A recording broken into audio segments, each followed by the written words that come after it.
मैं तो मरवाही के बाजार जात रहन बही। ता सुना ना मैं कहतो मोर बर साड़ी बिंदिया चूड़ी लान देता जी। हाउ बही हाउ।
जितला फंसाए गोरी हो गे तोर संग प्यार ना रहे नहीं साको तोर बिन मैं हाँ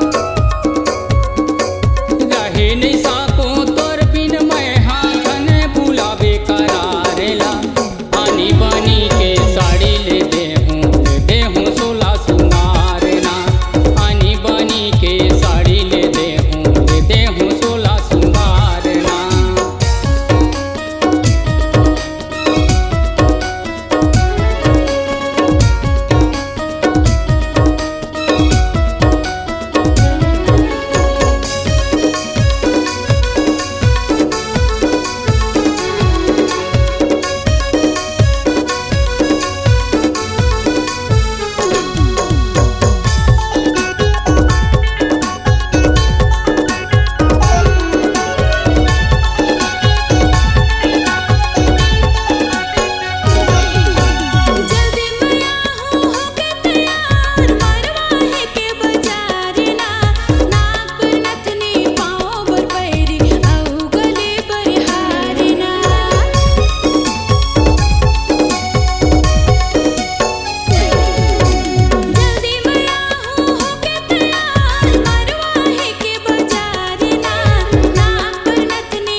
जी हाँ, हर सुर में छुपा है एक कहानी, संगीत का जहां है ये दीवानी। तो चले आइए MSR म्यूजिक बंजी में रचने अपनी नई कहानी।